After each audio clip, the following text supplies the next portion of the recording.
네, 자, 뭐 탐험이라고 하기보다는 요즘 이제 그 시장을 보면서 한 가지 좀 이제 그 아이디어라고 해야 되나요? 고민이라고 해야 되나요? 이런 것들을 한번 좀 정리를 해봤는데, 오늘 아침에 그 뭐 증권사 리포트 보니까 이 자동차하고 IT를 빼면 지금 코스피가 1600한 30이라 하더라고요. 네. 그러니까 1600. 그 얘기는 뭐냐면은 그 자동차와 IT 빼고 나머지 주식들은 어마어마하게 이제 그 빠졌다라는 네. 얘기거든요. 그러니까 제가 단적으로 이 KT라는 회사의 KT. 월봉을 제가 지금 한번 이렇게 살짝 한번 띄워봤는데요. 이게 99년도부터 월봉인데 이게 19만 원까지 갔다가 이럴 때가 있었네요. IT 버블 때. 네. 그로부터 10년 넘게 12년 동안 빠지고 있어요. 12년 동안. 이야. 그래서 진짜. 지금 28,150원인데 19만 원 하던 게 지금 28,150원이니까 얼마나 많이 빠졌는지. 이게 지금 우리나라를 대표하는 대형주 아니겠습니까? 대형주들의 현주소가 이렇습니다.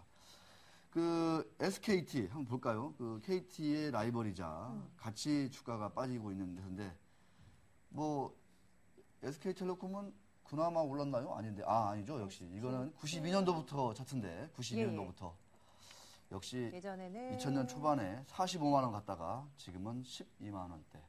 엄청 빠졌죠. 네. 이런 그 통신주들의 어떤 이런 신저가 흐름을 보면서 야, 왜 이렇게 안 되는 걸까? 정말 싸다 이런 얘기하고 과매도 지나치게 많이 좀 팔려졌다. 주식을 많이 팔았다. 이렇게 얘기되는데도 불구하고 주가는 힘을 못 써요. 그렇습니다. 네. 이유가 무엇인지 전문가의 말씀을 좀 들어볼까요? 먼저 한번 들어볼까요? 네. 목표가 하향 조정하는 애널리스트도 참 많아요. 통신주들에 대해서요. 한번 이분의 생각은 어떤지 들어보겠습니다. 키움증권으로 전화 넣어보겠습니다. 안재민 선임연구원 전화 연결돼 있네요. 연구원님. 네, 안녕하세요. 예, 안녕하십니까. 요즘에 이 통신업체들이 정부 규제에서 참 몸살을 앓고 있어요. 그 규제는 어떤지, 그 규제로 인해서 통신업체들의 손실은 어느 정도인지 요거 좀 짚어주세요. 네, 뭐 작년에 이제 워낙 이제 특히 이번 정부 들어서 이제 정부의 규제가 좀 심화되고 있는데요. 네.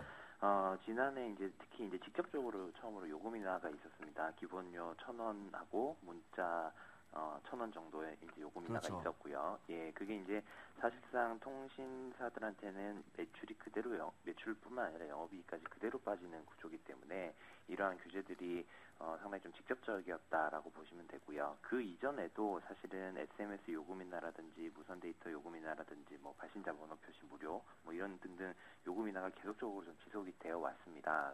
그래서 특히 이제 작년에 있었던 직접 요금이나 기본료 1,000원 인하 같은 경우에는 뭐 소비자들 입장에서는 사실은 막 저희가 이제 흔히 하는 말로 라면 한 봉지 사 먹는 가격밖에 안 되는데 그게 이제 뭐 통신사들 입장에서는 회사들 입장에서는 사실 큽니다. 그러니까 SK텔레콤을 말씀을 드리면 2,600만 가입자가 있습니다. 2,600만 가입자 곱하기 한 달에 1,000원이지 않습니까? 그리고 12개월이면 한 3천억 정도가 돼요.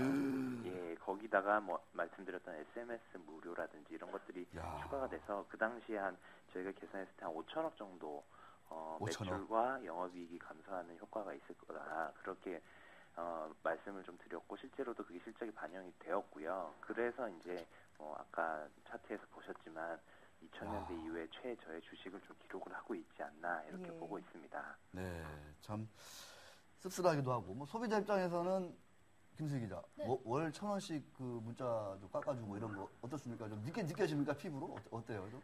네, 사실 잘 안 느껴져요. 맞아요. 그런데 SKT 같은 경우에 1,000원씩 깎아줬더니 2,600 가입자가 무려 2,600만 그래서 3,000억 원 정도가 손실이 났다 이런 건데 자, 뭐 워낙 이 정부의 어떤 직접적인 규제 리스크까지 지금 돌출되고 있다 이렇게 얘기가 되면서 한때 통신주 하면은 경기 방어주다, 고배당주다 이런 얘기도 참 많았었는데 이제는 그런 얘기도 잘 안 나오는 것 같아요. 그 LTE가 새로운 모멘텀이 될 거다 이런 얘기 있었는데 이 시장도 워낙 경쟁이 치열해지면서 오히려 마케팅 비용만 또 가중되는 거 아니냐, 부담이 커지는 거 아니냐 이런 얘기 나왔습니다. 좀 긍정적으로 볼 만한 요인이 좀 하나라도 있습니까? 어떻습니까? 예, 하반기부터는 좀 나아지지 않을까 이렇게 예상을 하고 있는데요. 그러니까 예, 예. 지금 올해 상반기가 뭐 사상 최악의 뭐 실적도 그렇고 주가도 그렇고 경쟁마저도 뭐 좀 많이 과열되고 있는 상황이다라고 보시면 될 것 같고요.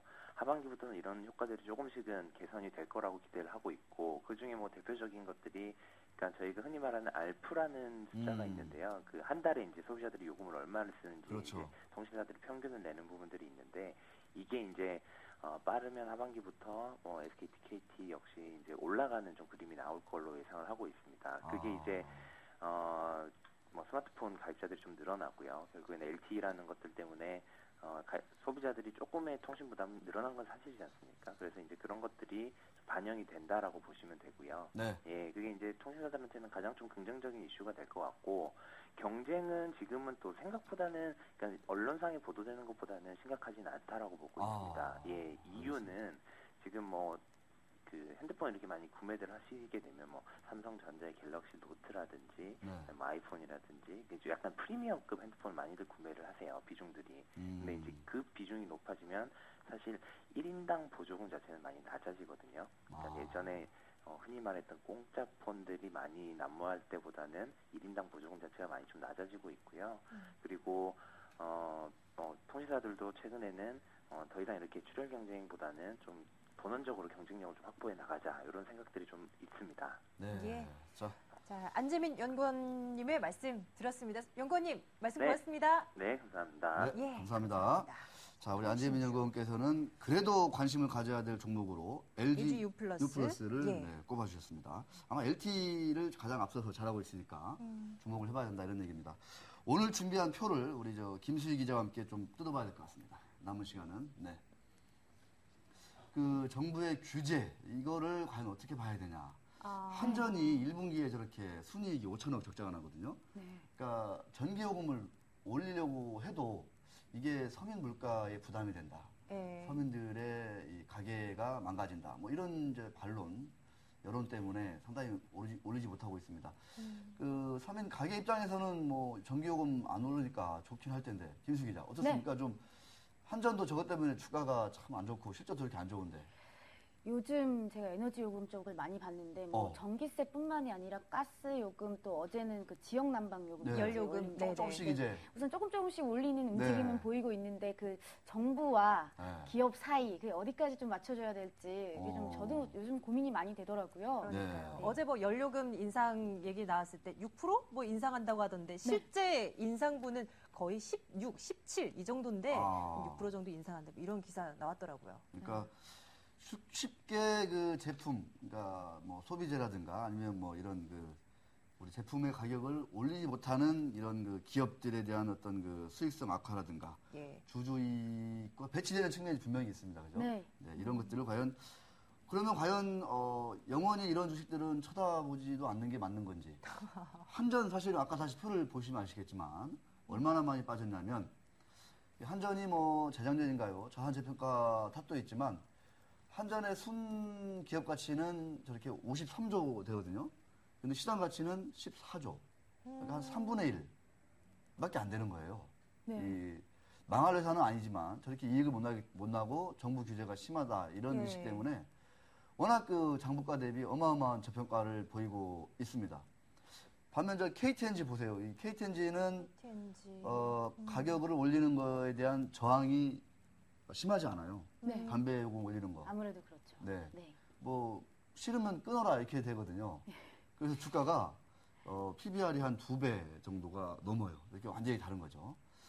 우리 저 김수희 기자 같으면 저 KT 주식 많이 싸 보이기도 하는데 한 13년 내 저가거든요. 어떻습니까? 한번 좀 관심을 가져야 된다고 봐야 될지 어떻게 될지. 한번 살까요, 말까요? 아니, 실제 자동차 보험료 같은 경우도 규제 그러니까 규제 가격이라고 리스크잖아요. 하는데, 삼성화재 같은 경우는 2002년 7만 원에서 지금 22만 원이거든요. 엄청 올랐군요. 네. 근데 그게 이 사이가 어떻게 판단해야 될지. 그럼 앞으로 정말 KT는 그럼 10년에 좀 어떤 모습일지 상당히 좀 궁금해지긴 합니다. 네. KT를 10년 넘게 매수하라고 리포트를 쓰시던 분이 최근에 이제 애널리스트를 그만두셨어요. 네. 너무 이제 지쳐버린 거죠, 이제. 10년 동안 기다리다 지쳤어. 10년 동안 매수했는데 주가는 한 5분의 1, 7분의 1 되니까 할 말이 없는 거죠. 고배당주로서의 매력이 있는데 오늘은 외국인들이 몽땅 팔고 있는 모습입니다. 참 이런 어떤 그 규제 환경 속에서 뭔가 이익을 내야 되는 이런 그 국영기업이라든가 아니면 예. 이 대기업들 어떻게 봐야 될지. 그럼 영원히 좀 버려야 되는 주식인 건지 좀 그런 좀 그 회사 입장에서는요. 시간이 좀 얼마 네. 없어서요. 얼마 전에 KT 관련 전무님의 강의를 좀 들은 적이 있는데요. 다른 신사업을 통해서 그들도 열심히 노력은 하고 있더라고요. 통신 쪽만이 아니라. 알겠습니다. 자, 주말 잘들 보내시고요. 오늘 수고하셨습니다. 예, 고맙습니다. 네.